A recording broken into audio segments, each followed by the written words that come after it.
Crown Jewel, less than 24 hours away by the time this reaches your sub boxes. 7 announced matches for tomorrow afternoon's Crown Jewel event. An event that I hope to be live for. A live review, the good, the bad, and the ugly of Crown Jewel, right here on the channel. Hopefully you guys could stop by, even if it's for a moment, say what's up to BC and the entire unit. That'll be up in the chat. But this is the final amplified thoughts before tomorrow's event. BC's going to run down each of these 7 matches, give you the final breakdown, if you will. Literally, the final thoughts before the boys and gals put on this show tomorrow. So let's start right from the bottom of the card. Jonathan Cena, weird to say Cena's at the bottom of the card, but we do expect him to be the beginning of the show. Jonathan Cena versus Solo Sikoa.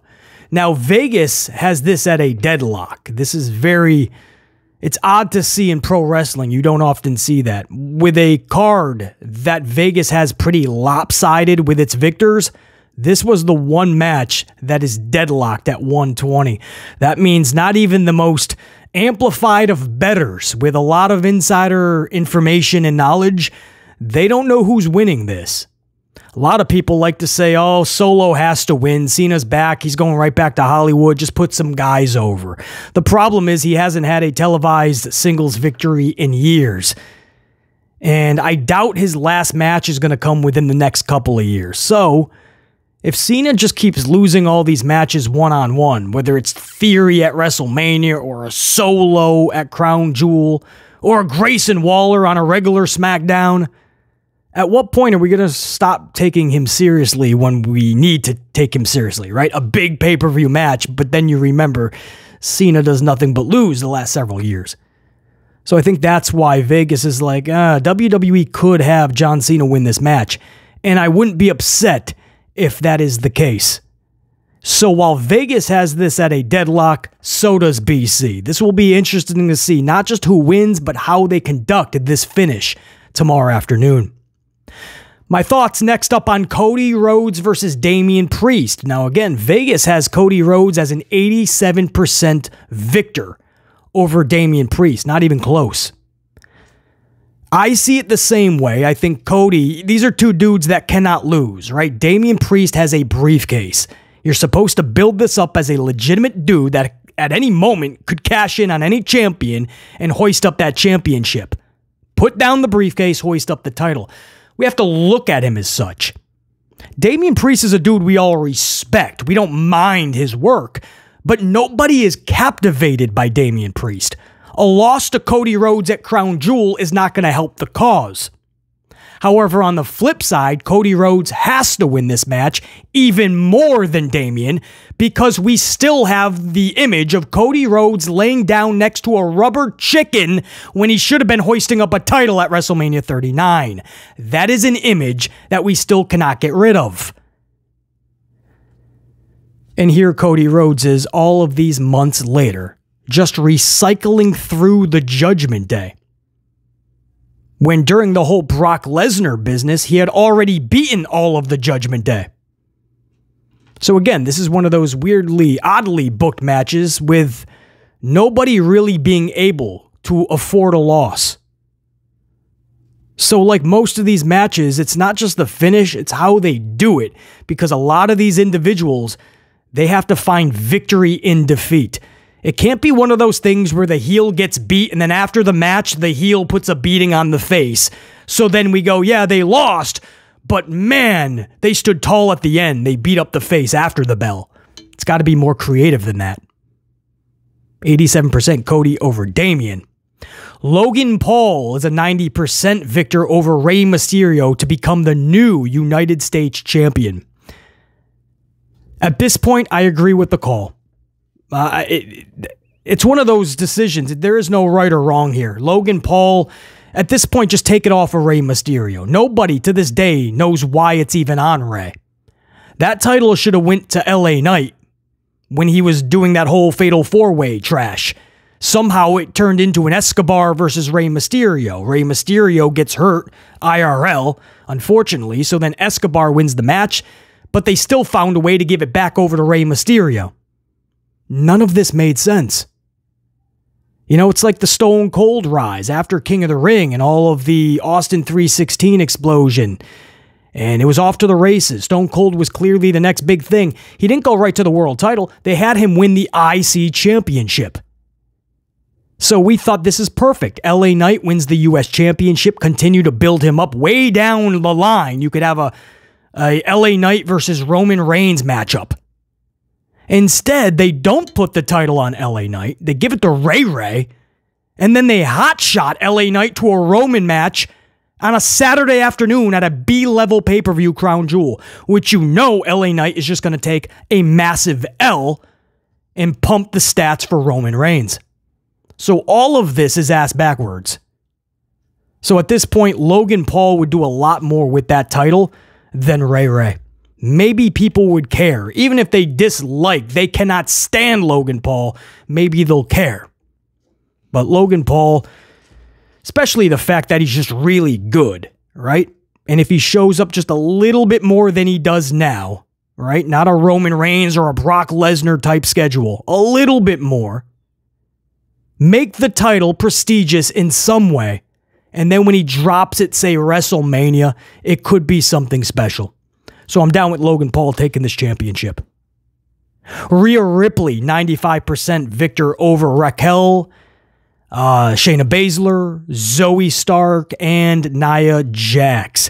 I think this is the right call. I'm going to agree with Vegas on this as well. My final thoughts, my breakdown on this match is this is going to be a schmaz. You know, this is 5 ladies in there with no story behind it other than they're all just brawling the last 3 weeks. And it's just going to be a schmaz and just get it over with. 10 minutes or less, have Rhea walk out with her title. There's no way that Rhea's championship title reign, even though it hasn't been prestigious, she barely defends the title. Becky Lynch just said, right, in 42 days, I've defended the title more than Rhea Ripley and Roman Reigns. But whether it's prestigious or not yet, or if it ever will be, Rhea Ripley cannot be dropping this title to 4 other ladies on a Saturday afternoon. This is Rhea's championship to keep. I agree with Vegas 95%. I don't care how it gets done. End it. And then when it's over, you can put Nia Jax to the back of the line.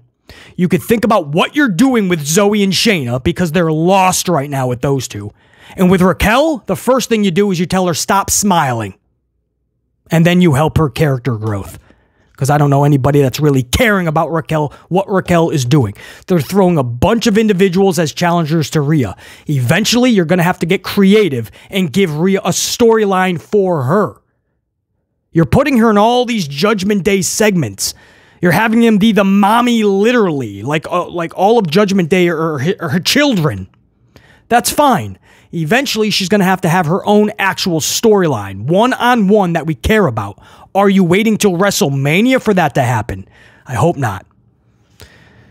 The other ladies matchup, Io versus Belair. 75% is in favor of Io to retain. That is the lowest of all the percentages. So, with Io, you guys know how I feel. She has to walk away with this title.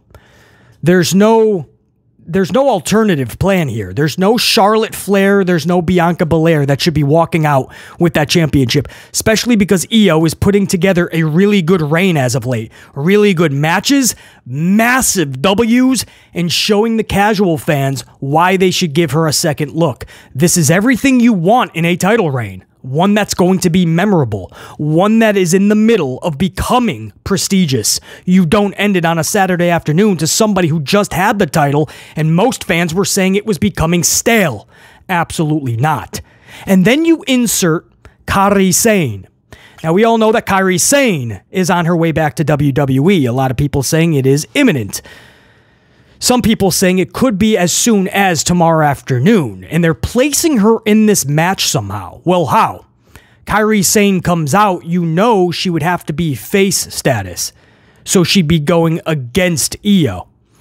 So if that's the case, then wouldn't Kairi help Belair win the championship? That cannot be happening. So the only other alternative is Belair loses the match, and then afterwards, Damage Control puts a stomping on her anyway, and then Kairi comes out. in which, again, that's pointless. We can have a much better reintroduction of Kyrie than just helping out Bianca Belair.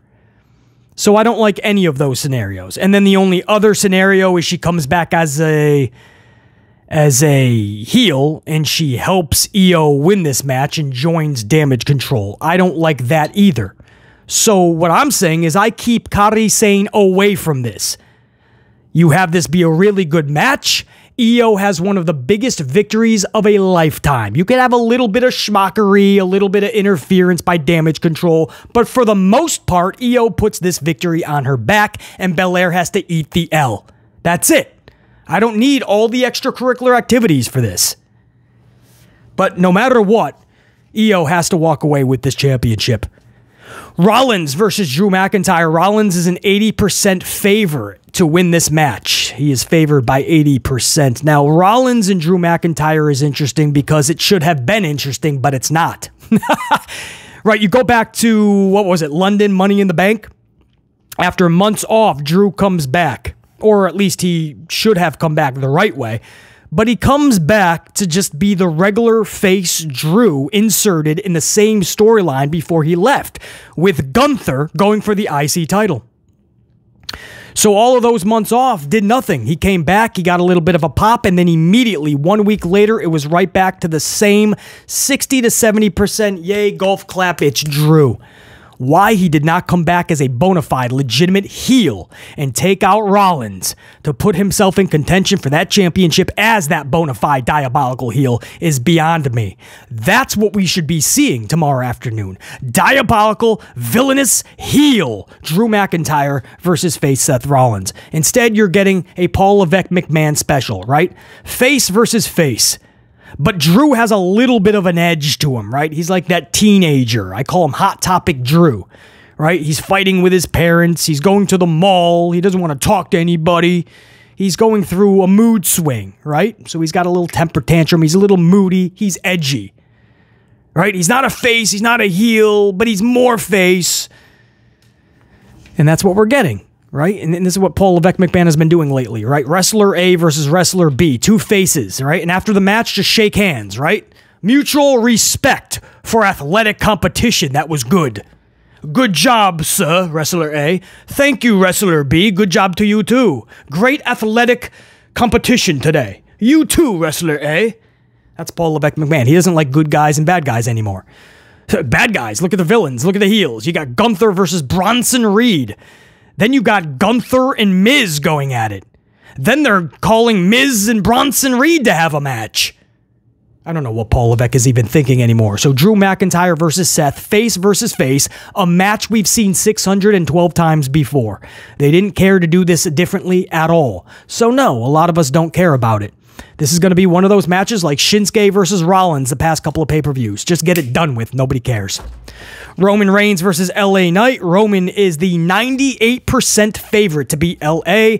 It is pretty clear Roman Reigns is winning this match and walking off with the title. That is obvious. There is no way LA Knight wins this title. After 3 years of being champion for Roman, on a Saturday afternoon, LA Knight wins this. So now the question is, how do they defeat LA Knight? Is he just going to be fed to Roman and go to the back of the line, wind up like Claudio, out of a job, you know, and then hoping AEW signs him up? Of course, that's not happening. He just signed a contract. But the point is, did they sign LA Knight just to shut him up? Right? They got the big they got him to sign the contract, and then they threw him immediately to a Roman Reigns match. But we all know that Roman Reigns just defeats everybody. Everybody is fed to Roman. Right? So, is this the plan? Just kind of to stifle the momentum of LA Knight? Shut it all down now before we get to WrestleMania season. I don't know how they do this, but it's clear Roman is walking out, and I don't see how. There is no other way. As much as I like LA Knight, there's no way on a Saturday afternoon is how Roman's title reign is ended.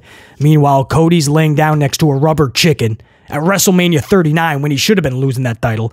Or a month earlier, Sami Zayn in his hometown isn't winning it at Elimination Chamber. But LA Knight in Saudi Arabia on a Saturday? I don't see it. I don't like the fact that this match was so rushed, and I don't like what's about to go down with LA Knight last night. That's my final thoughts, my breakdown on the card. The only thing left to do is for WWE to actually put the show on. The boys and gals to do what they do best, and BC will do what he does best. I'll be live on the channel covering all from the opening bell to the time we go off the air tomorrow afternoon. Join the channel, join BC, join the unit. We'd love to have you. Until next time, and there will be that next time tomorrow, this event. Top guys, we're out. BC saying check you. Peace.